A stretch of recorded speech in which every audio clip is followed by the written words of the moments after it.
ingkang akar jagat punika. Ibu, Panjenengan kampung ngoten lho. oh mboten napa-napa. Pundhut kang akare jagat kok ngger. Patina Rama ki ya sempurna banget. Lajeng sinten ingkang mejahi kalian pun Kanjeng Rama? Boten senes nggih setan bulak karautan nggih.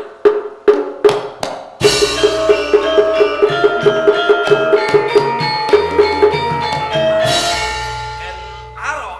Nggih, Ken Arok. Ibu, Kuwi pancen bener ya. Saestu. Ibu ape waroko. Nanging kok gek musrek manah. Ngene wae yo ngger. Wis ora usah dipenggalik. Sing bab Rama wis sedo, rak rikala dhisik. Saiki dianggep ana wis ora ana. pejahipun Kanjeng Rama ngangge napa, Ibu? Ngangge pusaka Margapati. Margapati. Dene ingkang yasa menika Empu Gandring. Sak mangke pusaka menika katelah gandring.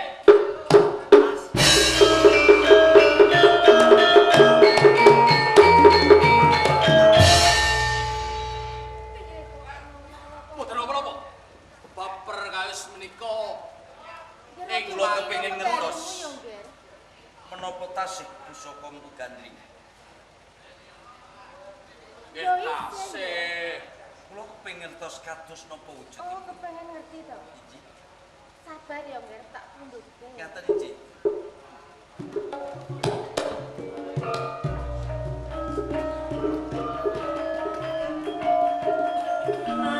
Bapak Kanjeng. Ayo bloko wonten ing pengajengan menika sampun genah sampun gamblang menawi tiyang sepuh kula ingkang kiri jiwa raga kula Iki lho, Le. ingkang nyedani Ken Arok Wujude pusakane ya kaya ngene kuwi, Ngger. menika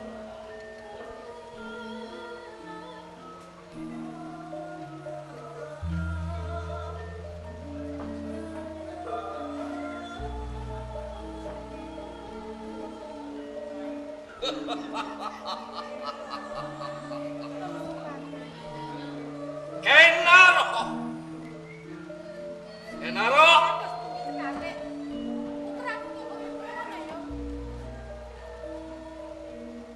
Mati dening aku kowe Ken Arok. Sakwise aku wis bisa ngagem ananing pusaka gandring pinlogo lutirane Ken Arok. Pengen tebus nggonmu tak sio karo aku. Ken Arok. Ken Arok. Biar.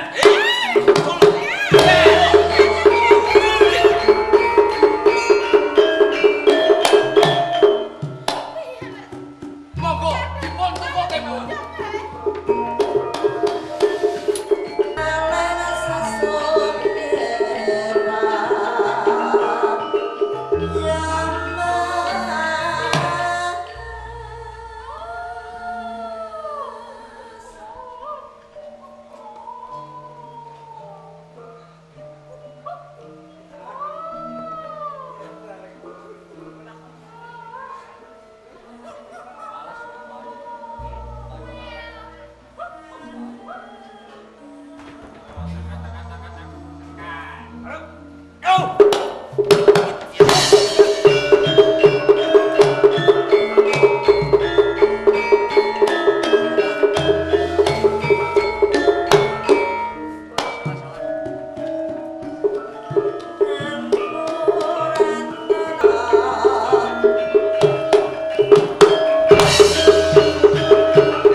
Sugih gentel pondoan li. Wis wani lumebu ana sakjroning patung gone Kanjeng Rama. Ya, Malah kapara kowe arep nidraya suwane Kanjeng Rama. pancen. Nggonku mlebu ana ing tilempah gulingan. Aku kepengin nglonggo lutirane Ken Arok. Yen Ken Arok wis tumekaning pati. seneng rasane ngatiku. Monggo sejamunan pancen kepengin nyedani Yuswani Kanjeng Rama. Kuwi ora gampang. Adepono luwih dhisik. Iki putrane Masawa Ngatelem. Masawa Ngatelem sing mesti aku ora luput karo kuwi. Nanging yen kowe wis wani nantang karo aku, ayo temtok ing papan iki. Oh.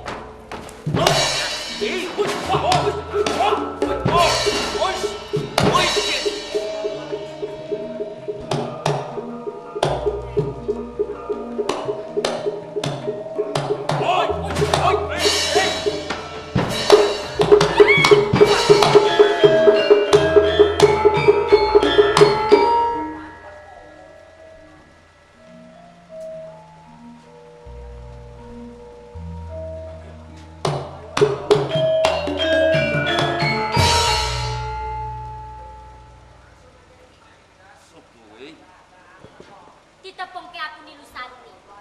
Nilu Santi.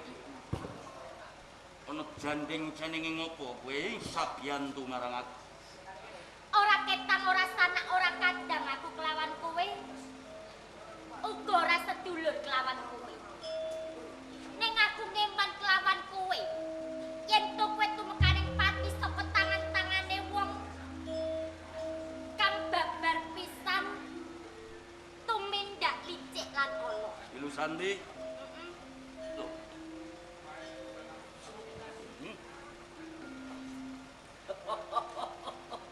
Kurang ajar kowe. Peperangan durung ana kerampungan kowe wis mlayu saka papan kene. Aja kok anggap aku kalah karo kowe iki ora. Njur sing kok karepe? Pancen. Aku golek papan kang rumpil kanggo mojokake kowe. Ayo. Monggo kowe jedire bocah wadon. Aja seneng atimu sakwise kowe bisa nyempalani kelawan aku. Aja ngino kelawan aku dipeh wujud wadon.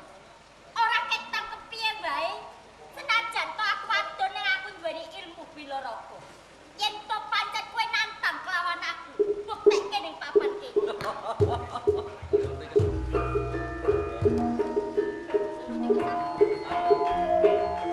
Wih, wah, wih.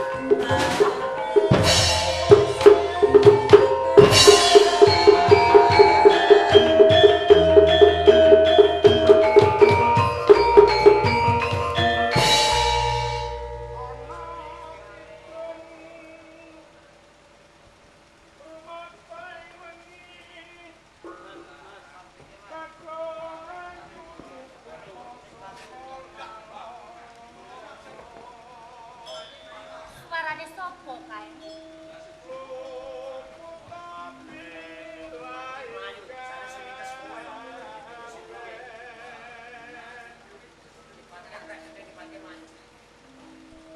Tim setan tetan buron ojo kayu kowe. wantanono wani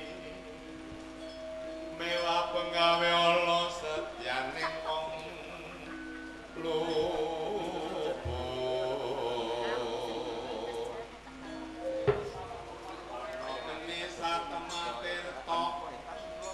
maling ado panono kang arah mami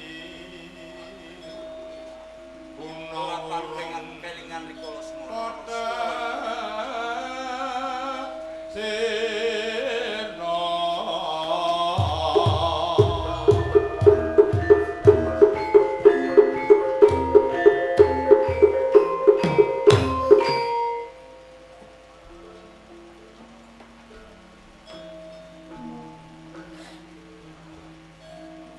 bawongan ingkang mawa kedhok arep tutup kono aku ora tangkling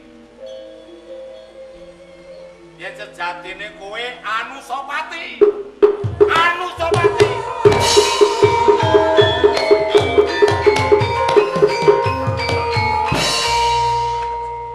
Iya. Pancen aku Anusapati. Dur sapa kowe wong edan? nggonku nyelamur ingkang kaya mangkene aja nganti diweruhi dening wong-wong kang saka Singosari. Ya. Dole mbok menawa kowe wis mirengake dongenge wong tuamu ingkang dipateni dene Ken Arok. Bocah wadon ingkang nulungi kowe, kuwi sejatine anakku. Tanpa anakku kowe bakal temekane pati dikroyok dening Toh Jaya lan Maesa wong ateleng. Panjenipun leres. Kula Sejatine. mboten ngira babar pisan. Menawi tiyang ingkang tetulung najan wujudipun wanita. Nanging kalimpatanipun wah ngluwi sanget. Apa to sebabe kok kowe kalah? Anakku ora bakal menang. Maesa wong ateleng lan Toh Jaya kae kedunungan pusaka anggrek ya Sumelang Gandring ya Margapati. Kuwi pusaka mbiyen nggoning pesen ana ngersane Empu Gandring kang saka Padanyangan. Biyen Ken Arok rikala pesen wis ora diopahi sing gawe keris dipateni. Mergo ngerti wadine. Yen sejatine keris kuwi mengarep dipateni karo si Tunggul Ametung bapak. Uji. Kawuana ya, Ger. Injih-injih Bobo. Aku ingkang nyipta wujuding Weda Arjuna Wiwaha utawa Arjuna Wiwaha. Langgonku nyipta Arjuna Wiwaha ingkang wujud Weda kuwi nerusake labeting Empu Sedah lan Panuluh rikala ngawula Sang Sri Aji Jayabaya. Yen kae kitab utawa wedane jenenge Mahabharata. Lah kuwi mbiyen ya ana sumbere, Ger. Sumbere marang wong-wong ingkang kesdik ing peparap Walmiki kang saka tanah Indi. Rikala semana nyipta Weda sejarah kang saka tanah Indi jenenge Weda Ramayana. Nggambarake Angkara karo Adil rebutan wanita ingkang katelah Dewi Sinta. Tanpa beda Empu Sedah Mahabharata dibacutake Baratayuda karo si Empu Panuluh. Njur aku nglajerake gawe weda jenenge Arjuna Wiwaha. Lah iki besok yuga ana sing neruske, Ger. Iki ora jamanku lan ora jamanmu. Iki besok ingkang arep teka. Ya. Kuwi ana weda ingkang katelah Weda Negara Kertagama karo Weda Sutasoma. Negara Kertagama kuwi piwulang tumraping praja endi anak ratu kudu buntas. Kuwi ngilmu wiknya utawa ngilmu sambigana tegese mulang-muruk marang wong-wong ingkang bakal jumeneng Narendra. Dening Sutasoma kuwi cara Dewa Ruci ngilmu lekasangkan paran. Suta kuwi anak, Soma kuwi senen, senen kuwi cahya, cahya kuwi kuasane Hyang Widi. Mula panuntuning rasa kanggo mbeningke cipta. Anusapati Iki Bobo. kowe males potang pati. Kuwi nek ora kedunungan pusaka Margapati ya anggrek Sumelang Gandring, kowe ora bakal bisa mateni. Nanging Dole, yen siramu mateni aja astamu. Wong kowe iki calon Narendra, sira utusan bae. Ya. Bobo. Saderengipun kula nyuwun pangapunten ingkang kathah. Ya. Awit sekawit kula pinanggih kalan pun bapa kula anggep menawi panjenengan menika tiyang edan. Lho aku ki pancen wong edan, Le. Nang edan karo sing gawe urip Cih, Edan karo Yang Widi. estunipun ingkang damel padhanging manah kula menika namung dika, Bapak. Ya. Kapara pun putra panjenengan menika ugi paring pitulungan dhateng kula ingkang milujengaken kula nyelametaken dhateng jiwa raga kula. Anusapati, Iji yen kowe jejodohan karo anak Tule, najan sliramu ora bisa mbuntasake jalaran sangka walak ing pusaka anggrek Semelang Gandring. Besok tedak turunmu ingkang bakal dumadi angratone babu baboning tanah Jawa Nalendra nglajrake lelampamu. Wis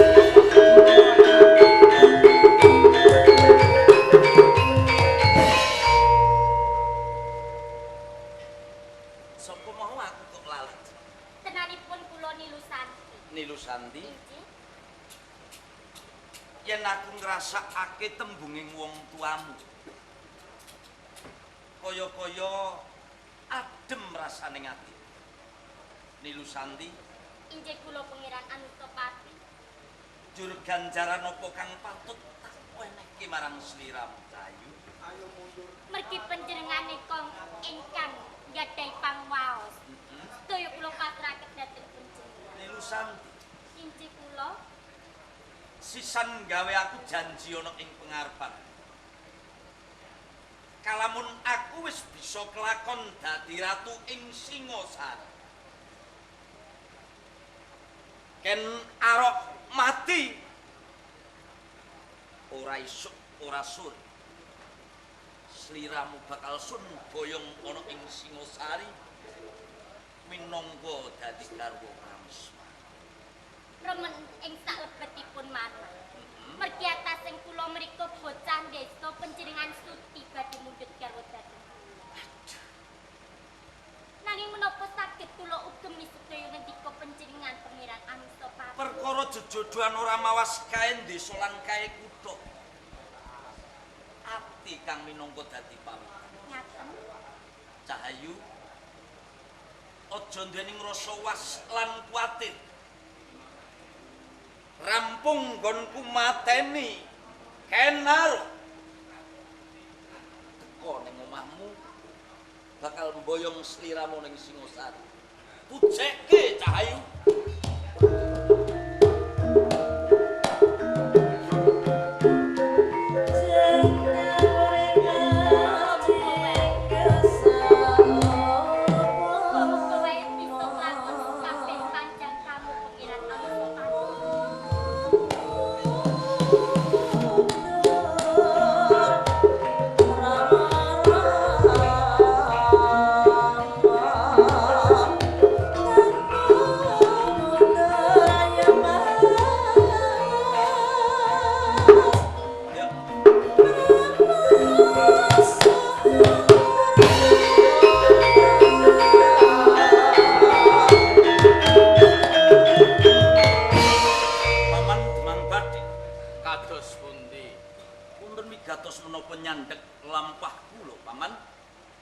Panjenengan badhe grusa-grusu ing tembe wingkingipun badhe kler. Lanjut.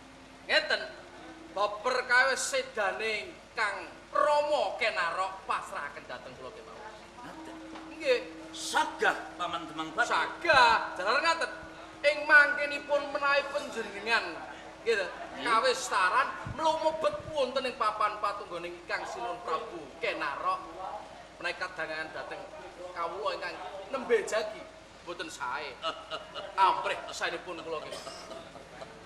Lantip ing panggraita. Paman Badil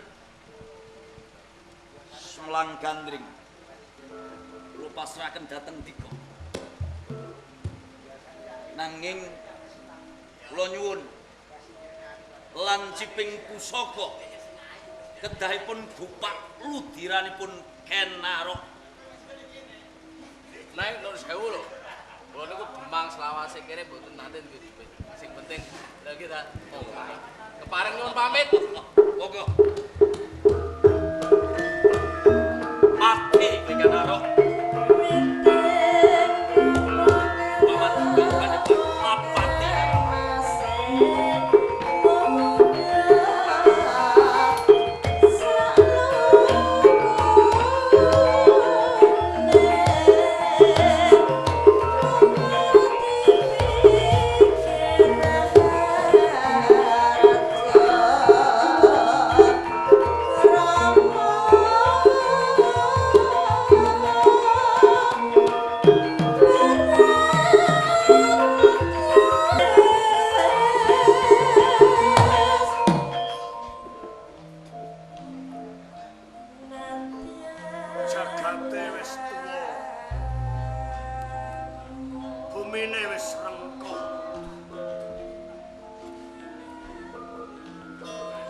Upenging jagat lan swasana kan peteng.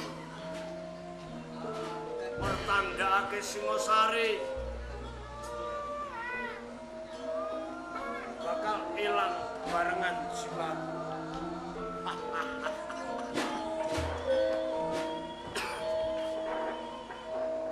Aneh. Pengiki ora padha kalawan padha.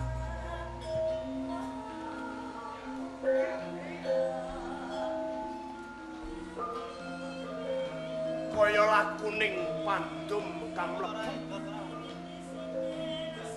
kang bakal gondol nyawane Sri Rangga Rajasa Hamuraiku.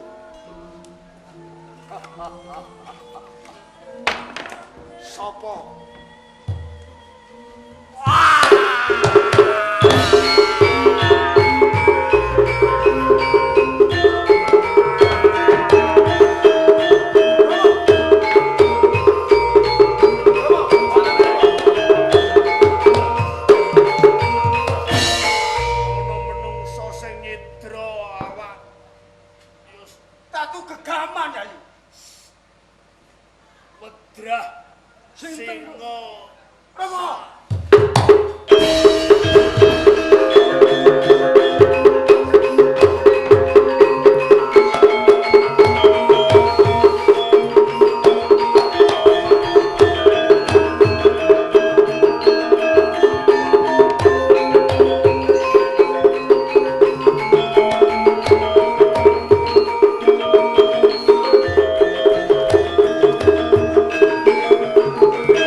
Kengguri.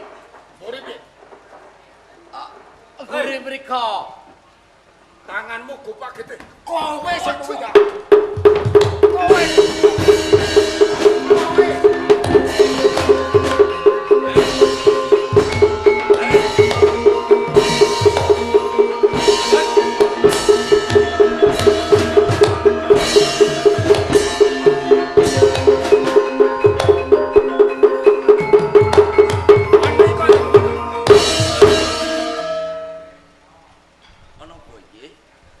Ngaturaken kawuningan.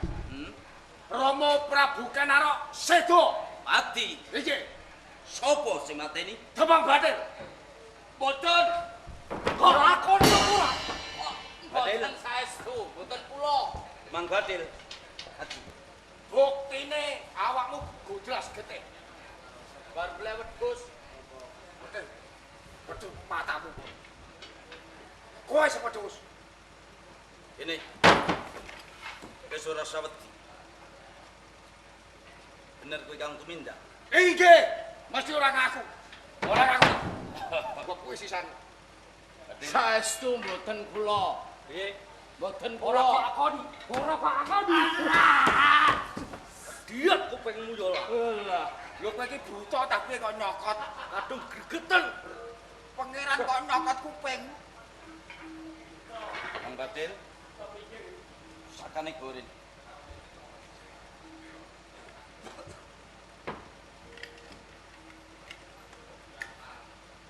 Lho kok Ramas. Kok malah pusakane dipundhut? Ki Sumelang Gandring di mati. Inggih kangge bukti menawi sing tumindak menika. Bathil. Reh ning kowe sing mateni Kanjeng Rama. Ken arok patine saka ing Pu Gandring. Mula kowe kudu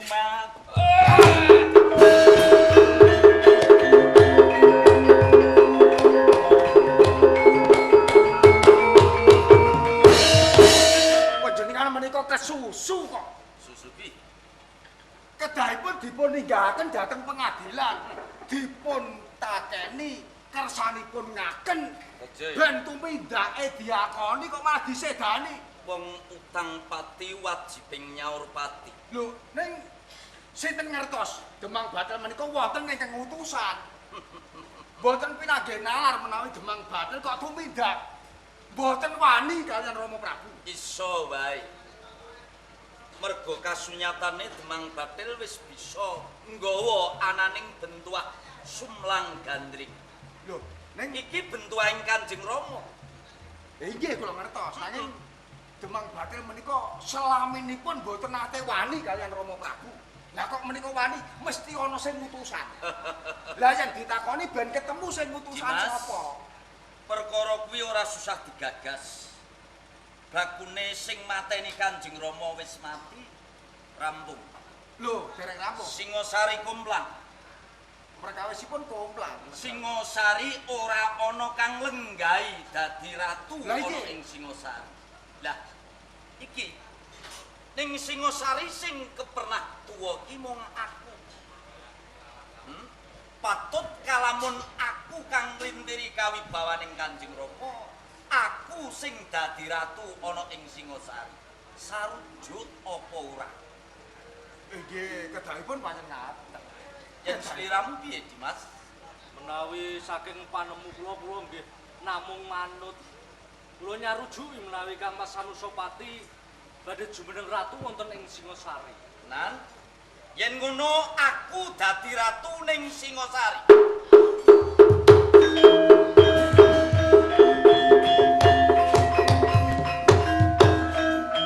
Dimas, sisan gawe. Aku bakal tambah jimat asmu. Oh inggih. Nggonku jumeneng nata ana ing Singosari bakal nganggo jimat asma Sri Kertara Jasa Amerweng Bumi.